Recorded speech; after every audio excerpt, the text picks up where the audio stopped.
Hello and welcome to studying with Ram. दोस्तों, इस video में हम चर्चा करेंगे MSD 15 की, जो आपके कल पेपर होने वाला है उसकी अपन चर्चा करेंगे। थोड़ा सा मैं आउटसाइड हूँ तो आपको थोड़ा सा वॉइस इशू हो सकता है, राइट। थोड़ी सी बाहर से आवाज़ आ सकती है तो थोड़ा उसको बियर करिएगा। अदरवाइज़ अपन इसको एटलीस्ट कवर कर लेते, क्योंकि मुझे इसलिए रिकॉर्ड करना पड़ रहा है क्योंकि समय भी नहीं है इतना ज़्यादा पढ़ने का, तो मुझे थोड़ा सा जो है आपके लिए करना पड़ रहा है काम बाहर रह के भी, ठीक है। स्टार्ट करते हैं। आपका फोकस केवल जो मैं बताऊंगा उस पर रहेगा, आप अदरवाइज नॉइस पे ध्यान मत देना, ठीक है, अगर आए आप तो आपको तो, ठीक है। सो प्रश्न वही डिस्कस करेंगे जो आपके जो काफ़ी ज़्यादा महत्वपूर्ण है, ठीक है। पहला प्रश्न आपका कि अपने युग की प्रामाणिक अभिव्यक्ति की दृष्टि से झूठा सच का मूल्यांकन करना है, ठीक है। सो देखिए, झूठा सच यशपाल का प्रसिद्ध उपन्यास है, ठीक है। उपन्यास भारत पाक विभाजन की त्रासदी और जीवंत दस्तावेज माना जाता है। जो आपका झूठा सच जो है बेसिकली ये कब लिखा गया है आपका, ये भारत विभाजन जब हुआ 1947 तब का लिखा गया है। तो ये भारत पाक विभाजन की त्रासदी को दिखाता है। इसे दो भागों में लिखा गया है। तो पहले भाग में आपका आता है वतन और देश, दूसरे भाग में आता है देश का भविष्य, कि एक तो वतन और देश कौन सा होगा और इसके बाद इस देश का भविष्य किस तरह का होगा, इस तरह इसको लिखा गया है, ठीक है। इसमें युगीन यथार्थ की प्रस्तुति की गई है, जैसे कि उस टाइम में क्या चीज़ें वहाँ पे हो रही थी, जैसे कि दंगे हो रहे थे, विस्थापन हो रहे थे, शरणार्थी जीवन किस तरह का था, सांप्रदायिकता किस तरह चरम पे बढ़ रही थी। इसका सजीव चित्रण आपको इस उपन्यास में देखने को मिलता है। तो बेसिकली यह इतिहास नहीं बल्कि भोगे हुए यथार्थ की कथा है, ठीक है। समझ में आ रही बात। तो बेसिकली जो सच था वही लिखने का उन्होंने यशपाल ने प्रयास किया है। पात्रों के माध्यम से युग चित्र यहाँ पे देखने को मिलता है कि जयदेव, तारा और आसिफ प्रकाश जैसे पात्र जो आपको यहाँ देखने को मिलते हैं, उस समय के टूटे हुए मानव संबंधों, मानसिक अस्थिरता, नैतिक संकट आदि की अभिव्यक्ति आपको यहाँ पे देखने को मिलती है, ठीक है। तो आप समझ सकते हो उस टाइम पे जब विभाजन हो रहा था, तो उस टाइम पे उस समय के जो आदमी, जो उस टाइम पे जनता होगी, उसकी हालत किस तरह की होगी। तो यहाँ पे चार पात्र, जयदेव, तारा, आसिफ, प्रकाश जैसे पात्र जो थे उस टाइम पे टूटे हुए मानव संबंधों, मानसिक अस्थिरता और नैतिक संकट की अभिव्यक्ति कर रहे हैं इस उपन्यास के अंदर, ठीक है। तो पात्र किसी एक धर्म के नहीं बल्कि मानवीय पीड़ा के प्रतिनिधि यहाँ पे नजर आते हैं, ठीक है। राजनीतिक और सामाजिक चेतना कैसी है इस उपन्यास के अंदर, तो बेसिकली यशपाल ने राजनीति को अवसरवादिता, सत्ता की अमानवीयता और जनता के शोषण को उजागर किया है इसके अंदर, ठीक है। तो राजनीति और सामाजिक चेतना कैसी है कि यशपाल ने राजनीति को एक अवसरवादिता के रूप में दिखाया गया है। सत्ता की अमानवीयता भी इस उपन्यास में आपको देखने को मिलती है, और जनता का शोषण किस तरह किया जा रहा था वो उजागर होता है यहाँ पे। तो विभाजन को वे ऐतिहासिक दुर्घटना मानते हैं। क्या मानते हैं? एक ऐतिहासिक दुर्घटना, ठीक है। आई होप आपको समझ में आ रहा होगा, राइट। इसके बाद झूठा सच, तो यशपाल ने जो झूठा सच नाम रखा उपन्यास का, वो क्यों रखा? तो झूठा सच का अर्थ क्या है बेसिकली, कि उपन्यास का शीर्षक ही संकेत करता है जिसे सत्य बताया गया। जैसे कि नाम पे लिखा है कि जो जो झूठ सच के रूप में प्रस्तुत किया गया उसको ही संकेत करता है यह नाम, ठीक है। वह वास्तव में सत्ता का झूठ था, ठीक है, कि विभाजन होने के बाद में जो चीज़ें चेंज हो जाएंगी वो एक झूठ था, है ना। ऐसा कुछ चेंज नहीं हुआ। बेसिकली कंटेक्ट इस तरह का ही है इसमें। तो जनता ने इसमें सबसे अधिक कष्ट झेला। निष्कर्षतः क्या कह सकते हैं कि झूठा सच अपने युग की सबसे प्रामाणिक अभिव्यक्ति है, ठीक है। इस तरह आप इसको कंप्लीट करोगे। इसके बाद यह उपन्यास आपको इतिहास, समाज और मनुष्य, इन तीनों का गहन मूल्यांकन करता हुआ नजर आता है। तो इस तरह झूठा सच के ऊपर क्वेश्चन आएगा तो आप उसको इस तरह करोगे, ठीक है। अपन फटाफट से इसको कवर कर लेंगे, ज़्यादा बड़ा लंबा चौड़ा वीडियो नहीं रखेंगे, ताकि आपको एक थोड़ा सा कॉन्फिडेंस भी मिल जाएगा और आपकी जो है प्रिपरेशन में थोड़ा सा एक जो कंप्लीशन का जो फील आएगा वो आपको हो जाएगा। इसलिए वीडियो रिकॉर्ड करना मेरे लिए ज़रूरी था, तो मैं आपको बता रहा हूँ। क्योंकि टेलीग्राम पे भी काफ़ी मैसेज आ रहे थे कि जो है एक बार वीडियो में आप एक बार बता दीजिए, ताकि हमें जो है याद करने में आसानी हो जाए। थोड़ा सा डिस्टर्बेंस होगा आपको, but yes we can do it now, right. परिवेश चित्रण की दृष्टि से जिंदगी नामा का विश्लेषण करना, ये आपका एक उपन्यास है जिंदगी नामा। इसका विश्लेषण करना है कि परिवेश चित्रण कैसा है, कि आसपास का जो एरिया दिखाया गया है वो किस तरह का है। तो जिंदगी नामा बेसिकली कृष्णा सोबती का चर्चित उपन्यास है। यह उपन्यास पंजाबी ग्रामीण जीवन का विस्तृत सामाजिक दस्तावेज है, ठीक है। तो ग्रामीण जीवन के बारे में इसमें जो आपको देखने को मिलता है, तो ग्रामीण परिवेश का सजीव चित्रण देखने को मिलता है। तो उपन्यास में आपको खेत भी मिलेंगे, मेले मिलेंगे, पंचायत, लोकाचार, बोलियाँ, अत्यंत सजीव चित्रण यहाँ देखने को मिलता है। परिवेश केवल पृष्ठभूमि नहीं बल्कि कथा का प्रमाण है, या कथा का क्या है, प्राण है, ठीक है। मतलब बेसिकली इसमें मेन कैरेक्टर कौन है, हीरो कौन है? हीरो इसमें क्या है, परिवेश ही जो है हीरो है। जैसे कि आपको रेणु की जो फणीश्वरनाथ रेणु का जो उपन्यास है मेला आंचल, उसमें उस उपन्यास का मेन कैरेक्टर कौन है? तो उस उपन्यास में जैसे मेन कैरेक्टर कोई नहीं है, खुद मेला आंचल वो गांव ही अपने आप में मेन कैरेक्टर है, वैसे ही आपको इस उपन्यास के अंदर भी जो है इसका परिवेश ही आपको क्या देखने को मिलेगा, मेन कैरेक्टर के रूप में देखने को मिलेगा। ठीक है, सामाजिक संरचना कैसी है, तो जाति वर्ग आर्थिक असमानता स्वाभाविक रूप से इस कथा में घुली हुई है। सामंती सोच और ग्रामीण नैतिकता को यथार्थ के रूप में जो यहाँ पे दिखाया गया है। भाषा और परिवेश की बात करें तो पंजाबी मिश्रित हिंदी यहाँ देखने को मिलेगी, क्योंकि पंजाब का गांव है तो ऐसी हिंदी देखने को मिलेगी आपको। परिवेश को और प्रमाणिक बनाती है ये लैंग्वेज। ठीक है, इसमें लोक शब्द है, कहावतें, मुहावरे ये सभी देखने को मिलते हैं जो कि ग्रामीण जीवन की आत्मा को जो है जीवित करते हैं। ठीक है, नाउ इसके बाद में जीवन की निरंतरता यहाँ देखने को मिलती है आपको कि जिंदगी नामा एक घटना की कथा नहीं बल्कि जीवन की बहती हुई धारा है। सुख दुख जन्म मृत्यु संघर्ष सभी कुछ एक साथ चलते हैं इस उपन्यास के अंदर। ठीक है, परिवेश की सांस्कृतिक पहचान देखने को मिलती है कि लोक संस्कृति में आपको लोकगीत परंपराएं सामाजिक मूल्यों का सूक्ष्म अंकन जो है आपको देखने को मिलता है। निष्कर्षतः क्या कह सकते हैं कि जिंदगी नामा क्या है, बेसिकली परिवेश चित्रण की दृष्टि से हिंदी उपन्यासों में एक अद्वितीय है। यह उपन्यास ग्रामीण भारत की जीवित आत्मकथा है। तो एक चूँकि आत्मकथा किसकी है, गाँव की, कि वो परिवेश ही वहाँ पे क्या है एक्टर के रूप में आ रहा है, मुख्य चरित्र के रूप में आ रहा है। तो बेसिकली ये उपन्यास जो है ग्रामीण भारत की जीवित आत्मकथा के रूप में जो है दिखता है आपको पढ़ने के बाद में। ठीक है, इसके बाद में अपन मूव करेंगे सूरज का सातवां घोड़ा। इसमें चरित्र सृष्टि पर प्रकाश डालना ये बार बार पूछा गया है। राग दरबारी की अंतर्वस्तु पर प्रकाश डाली, ये प्रश्न भी काफ़ी बार बार पूछा गया आपसे। ठीक है, इस पर अपन चर्चा करेंगे। देखो राग दरबारी का प्रश्न यहाँ ऊपर पूछा गया है, फिर ये छोटे वाले क्वेश्चन इनके अंदर भी पूछ लिया गया है। राग दरबारी का संरचना शिल्प, तो बेसिकली जो रेड जो बॉक्स में जो बंद है आपके वो सारे के सारे आपके देखने को मिलेंगे। ठीक है, तो सूरज का सातवां घोड़ा का चरित्र सृष्टि पर प्रकाश डालना है। ठीक है, तो भूमिका कैसी है, देखो सूरज का सातवां घोड़ा बेसिकली धर्मवीर भारती का प्रसिद्ध आधुनिक हिंदी उपन्यास है। यह उपन्यास प्रेम, स्मृति और मनोवैज्ञानिक अनुभूति पर आधारित है। इसकी सबसे बड़ी विशेषता इसकी चरित्र सृष्टि है जो प्रत्यक्ष न होकर कथाओं के माध्यम से विकसित होती है। ठीक है, इसके बाद कथावाचक और चरित्र निर्माण कैसा है इसमें कि यह उपन्यास कथावाचक मनीषी है। ठीक है, उपन्यास का कथावाचक मनीषी है।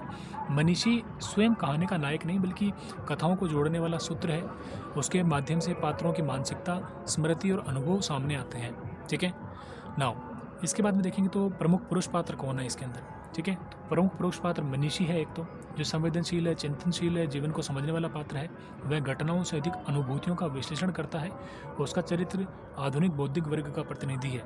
ठीक है, स्त्री पात्रों के चरित्र सृष्टि देखें तो स्त्री पात्र इसमें है एक जमुनिया, ये सामाजिक बदलाव में पिसती रहती है। ठीक है, बदलाव में नहीं, सामाजिक दबाव में पिसने वाली स्त्री है बेसिकली। एक स्त्री है इसमें सुमित्रा, जो प्रेम में असफल है, आत्मसंघर्ष से जूझती हुई एक नारी है। एक है लीली बेसिकली आधुनिक चेतना और भावनात्मक रिक्तता का प्रतीक जो है इस कहानी में आपको, इस उपन्यास में आपको देखने को मिलती है। तो स्त्रियां केवल प्रेम पात्र नहीं बल्कि पीड़ा और अकेलेपन की प्रतिनिधि जो है इस उपन्यास में आपको देखने को मिलती है। ठीक है, इसके बाद अपन देखें तो मनोवैज्ञानिक चरित्र चित्रांकन में देखें तो पात्रों का बाहरी जीवन सीमित है, आंतरिक जीवन जो है विस्तृत है। ठीक है, मन ही मन में जो है सोचते रहते हैं, मन ही मन में पीड़ित है, तो इनका अंतर्मन जो काफ़ी ज़्यादा है विस्तृत रूप से यहाँ पे नजर आता है। तो यहाँ पे प्रेम, विछोह यानी बिछोड़ना, असफलता और स्मृति चरित्र निर्माण की जो है आधार है। ठीक है, चरित्र यहाँ पर स्थिर नहीं है बल्कि मानवीय प्रवाह में बदलते रहते हैं। ठीक है, प्रतीकात्मकता कैसी है इसमें, तो प्रतीकात्मकता की बात करें अगर अपन तो प्रत्येक पात्र किसी न किसी जीवन सत्य का प्रतीक है। जैसे कि सातवां घोड़ा जीवन की अधूरी दौड़ का संकेत है। ठीक है, जीवन की अधूरी दौड़ का जो संकेत के रूप में सातवां घोड़ा उभर के आता है। तो निष्कर्ष क्या कह सकते हैं कि उपन्यास की चरित्र सृष्टि आधुनिक मानव की आत्मिक त्रासदी का सशक्त चित्र है। यह चरित्र निर्माण हिंदी उपन्यास को नई दिशा देता है। ठीक है, आ रही बात समझ में नाउ। इसके बाद देखें अपन तो राग दरबारी की अंतर्वस्तु पर प्रकाश डालिए, तो ये प्रश्न आपका काफ़ी बार पूछा गया है ना, तो इसको रीड करना काफ़ी ज़्यादा मस्ट है नाउ। तो इसकी भूमिका कैसी है, देखो राग दरबारी श्रीलाल शुक्ल का सर्वाधिक चर्चित व्यंग्यात्मक उपन्यास है। ठीक है, ये उपन्यास स्वतंत्रता के बाद ग्रामीण भारत की सच्चाई को प्रस्तुत करता है। ठीक है, ग्रामीण समाज की अंतर्वस्तु कैसी है इसमें कि कथा का केंद्र शिवपालगंज गांव है। गांव राजनीति, जातिवाद और स्वार्थ से ग्रस्त दिखता है। यहाँ पे ग्राम जीवन आदर्श न होकर विकृत मानसिकता के रूप में जो है विकृत वास्तविकता के रूप में आप यहाँ पे सामने आता है। राजनीति और सत्ता के बारे में क्या इसमें देखने को मिलता है कि राजनीति हर संस्था को प्रभावित करती है। पंचायत, थाना, स्कूल सब सत्ता के उपकरण बन जाते हैं। वेदी जी और रंगनाथ सत्ता संरचना की प्रतिनिधि है। शिक्षा व्यवस्था पर नज़र डालें इस अगर इस उपन्यास में, तो शिक्षा सुधार का साधन नहीं बल्कि सत्ता का हथियार है। स्कूल में पढ़ाई से अधिक राजनीति चलती है। यह व्यवस्था की विडंबना को उजागर करता है। व्यंग्य की भूमिका पर यहाँ देखने को मिलती है कि व्यंग्य हास्य नहीं बल्कि कटु यथार्थ है। व्यंग्य का मतलब है कि इस उपन्यास में जिन चीज़ों पर आपको ज़्यादा ध्यान देना है, उन चीज़ों को किस तरह लिखा गया है। यहाँ पे व्यंग्य और हास्य के रूप में नहीं लिखा गया, उन चीज़ों का मजाक नहीं उड़ाया गया, बल्कि एक कड़वे सच के रूप में लिखा गया है। ठीक है, तो आप ध्यान रखेंगे।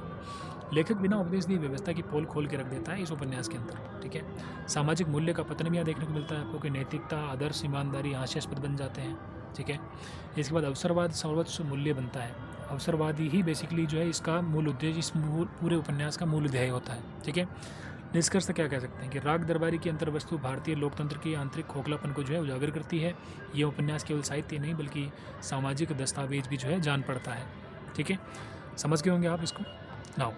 इसके बाद में अपन देखें तो राग दरबारी का संरचना शिल्प, आप इसको यहाँ से पढ़ोगे। मैंने राग दरबारी के बारे में एक क्वेश्चन करवा दिया है, चूँकि टाइम की बाउंडेशन है और आपको एक बार बता देना है कि इस तरह इसको रीड करना है, तो इस वीडियो का पर्पज़ मेनली वो है।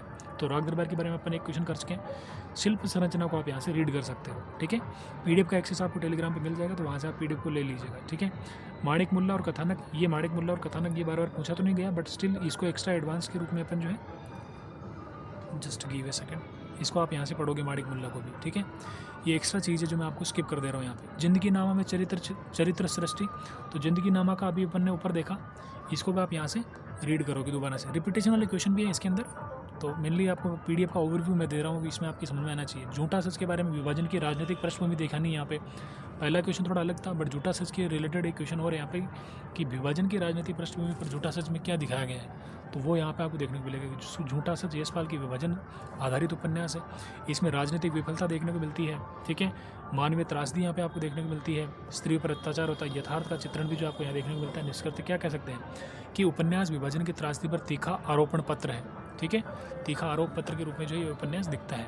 ठीक है, इसके बाद झूठा सच के बारे में, झूठा सच से कई सारे क्वेश्चन पूछे गए, जैसे झूठा सच में चित्र जयदेवपुरी की चरित्रगत विशेषताओं पर प्रकाश डालिए, ये क्वेश्चन पूछा गया आपका। जिंदगी नामा की शिल्पगत विशेषताएं, है ना, जिंदगी नामा की या तो कोई किसी का चरित्र पूछ लेंगे, या किसी पूरे जो उपन्यास है उसका शिल्प विशिष्टता पूछ लेंगे, है ना। जैसे कि वापस सूरज का सातवां घोड़ा, उपन्यास की अंतर वस्तु और शिल्प का विवेचन कीजिए, तो वापस इससे पूछ लिया। ठीक है, राग दरबार में प्रयुक्त व्यंग्य के स्वरूप का विवेचन कीजिए, तो व्यंग्य किस प्रकार का है, ये बेसिकली कटुता से प्रहार किया गया आपको सिस्टम पे, जो होता है ना अवसरवादी सिस्टम होता है, उस पर कटुता से प्रहार करने का प्रयास किया गया। तो इसके बारे में अपन ने रीड करा अभी। ठीक है, नाउ सो यहाँ पे एक एक क्वेश्चन को फटाफट से देख लेते हैं अपन कि झूठा सच में यशपाल का बहुत चर्चित उपन्यास है, तो भूमिका आप यहाँ से पढ़ लोगे। ठीक है, मेन पॉइंट्स पे चलते हैं कि जयदेव का चरित्र कैसा है बेसिकली। तो जयदेव बेसिकली बौद्धिक और वैचारिक चेतना वाला चरित्र है, जो शिक्षित, विचारशील और तर्क प्रधान व्यक्ति है। समाज, राजनीति और मानव संबंधों को भावुकता नहीं बल्कि अपने दिमाग से देखता है, विवेक से देखता है। मानवीय संवेदना इसके अंदर है।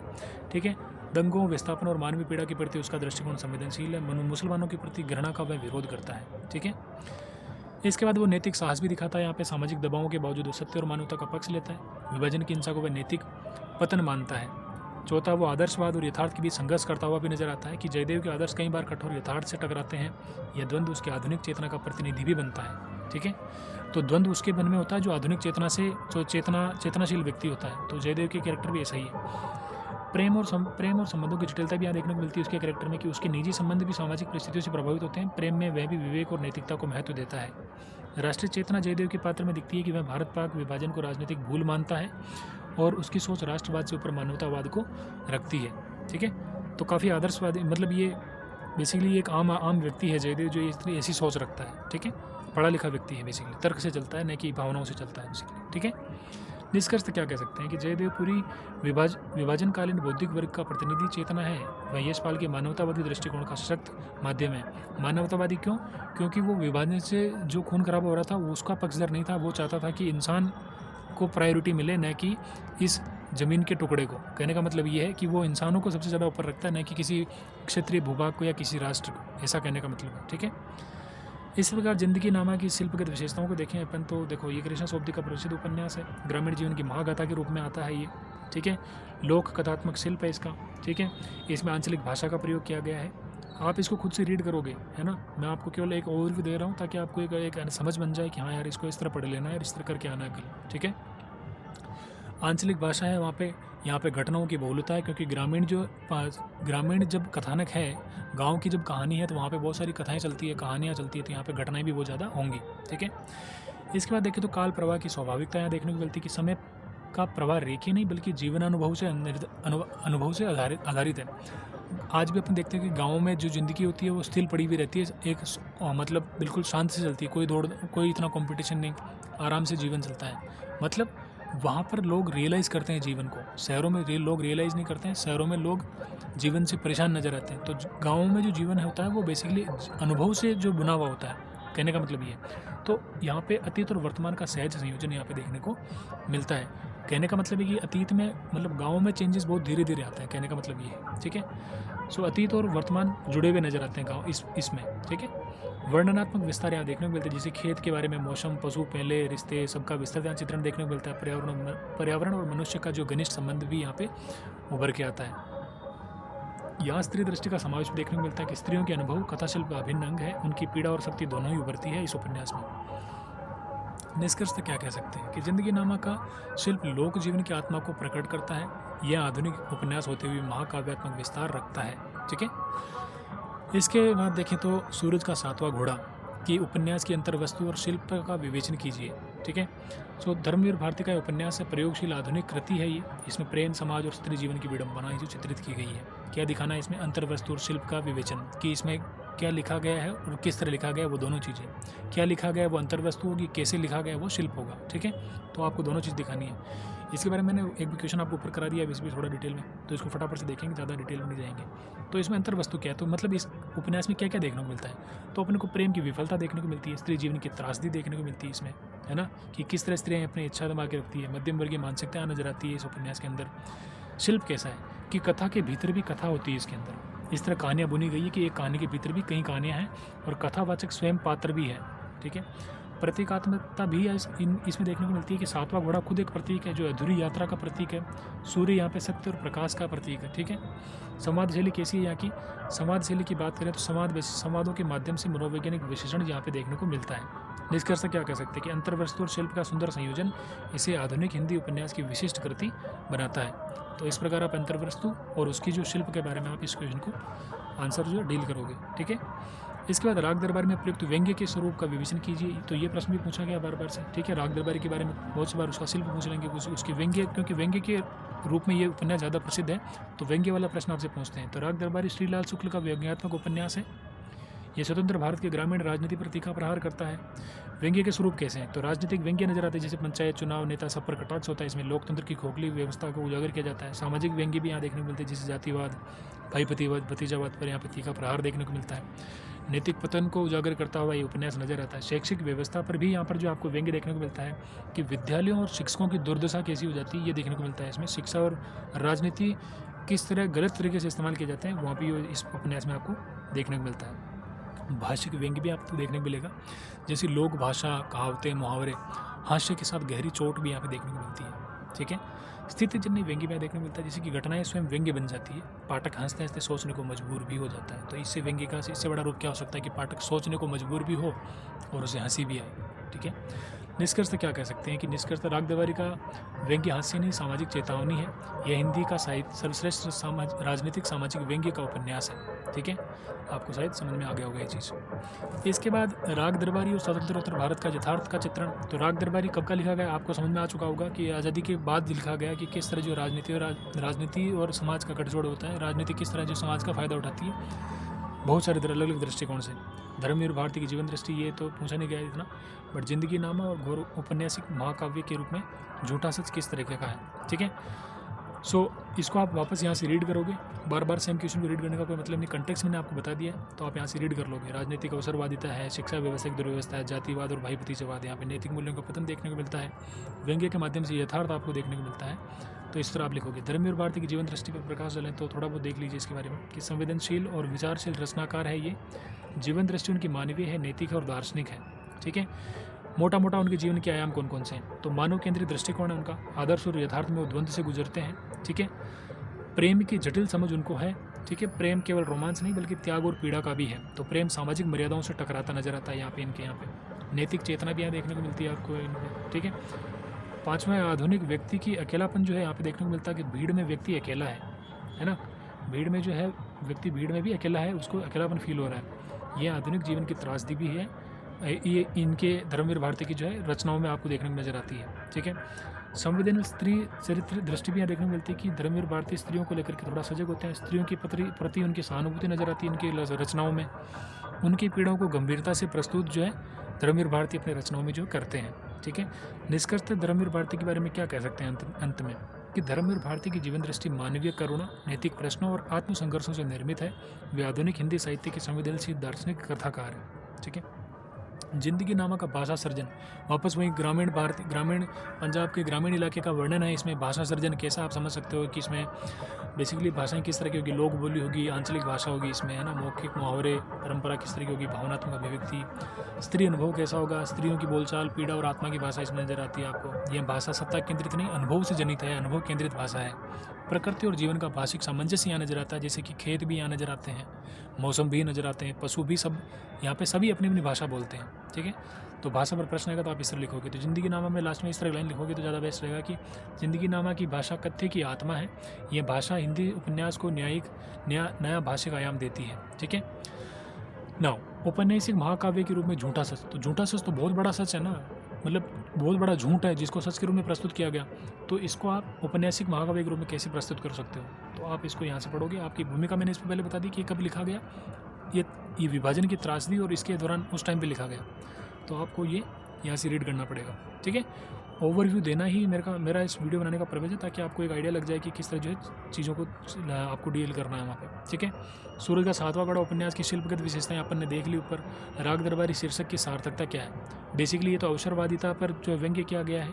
ठीक है, शिक्षा जो है राजनीति का हथियार है वगैरह वगैरह, आपको ऊपर जो पढ़ा वही चीज़ें, सारी चीज़ें देखने को मिलेगी, वही उसी तरह लिखना है, अलग कुछ भी नहीं है इसमें। ठीक है, तो सूरज का सातवां गढ़ उपन्यास की शिल्पगत विशेषताएं ये अपन ने वैसे भी देख लिया, आप चाहो तो वापस रीड कर सकते हो यहाँ से। ठीक है, इसका पीडीएफ आप ले लीजिएगा, ज़्यादा बेस्ट रहेगा। पीडीएफ लेके पढ़ोगे तो आपको थोड़ी ज़्यादा चीज़ें याद रहेगी। ठीक है, तो चूँकि समय का अभाव है तो मुझे आपको थोड़ा सा एक ओवरव्यू ही देना है, ताकि आपको एक अंडरस्टैंडिंग हो जाए। थोड़ा तो आप भी पढ़ोगे ना, बिल्कुल ठीक है, एक अंडरस्टैंडिंग आपकी बन जाएगी, क्योंकि मैं किसी भी प्रश्न को अछूता नहीं जाने दे रहा हूँ कि वो चीज़ आपको उस प्रश्न के बारे में मैंने कुछ बताया नहीं आपको। ठीक है, थोड़ा बहुत आपको आइडिया लग जाएगा। वैसे जिंदगी नामा उपन्यास की भाषागत विशेषताएं, वापस वही चीज़ आ गई ना, वो चीज़ मैंने आपको ऊपर बताई है, वही चीज़ यहाँ पे देखने को मिलेगी आपको। ठीक है, नाउ इसके बाद में देखें तो सूरज का सातवां घोड़ा में स्त्री की चेतना। तो बेसिकली ये उपन्यास स्त्री जीवन की भीतर की सच्चाइयों को उजागर करता है। स्त्री पात्र केवल प्रेमिका नहीं, संघर्षशील व्यक्तित्व है यहाँ पे। ठीक है, स्त्री के रूप में क्या नजर, देखो स्त्री चेतना के रूप में क्या है यहाँ पे, जैसे स्त्री की पीड़ा है, जो प्रेम में असफल है, सामाजिक बंधनों का दबाव है। जैसे कि 4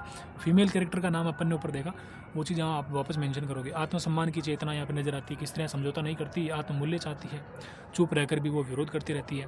प्रेम का यथार्थ रूप आपको देखने को मिलता है कि प्रेम त्याग और पीड़ा से जुड़ा हुआ है। आदर्श प्रेम का विघटन जो आपको यहाँ देखने को मिलता है। पुरुष प्रधान समाज की आलोचना यहाँ देखने को मिलती है कि पुरुष निर्णय करता है, स्त्री को परिणाम भुगतने पड़ते हैं, कि जो पुरुष निर्णय लेता है उसके परिणाम किसको भुगतने पड़ते हैं, स्त्रियों को भुगतने पड़ते हैं। तो इस तरह जो आप इसको देखोगे। ठीक है, आधुनिक स्त्री की पहचान यहाँ देखने को मिलती है कि वो आत्मचिंतनशील है, कि आधुनिक स्त्री कैसी होती है, कि सोचने समझने वाली होती है। तो अपनी स्थिति को समझने वाली जो है स्त्री यहाँ पे देखने को मिलेगी।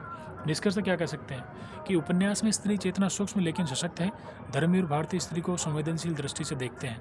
ठीक है, आपको आई होप ये अंडरस्टैंड हो गया। राग दरबारी का व्यंग्य आप खुद से पढ़ोगे इसको, है ना। सो आई थिंक आपको चीज़ें समझ में आ गई होगी।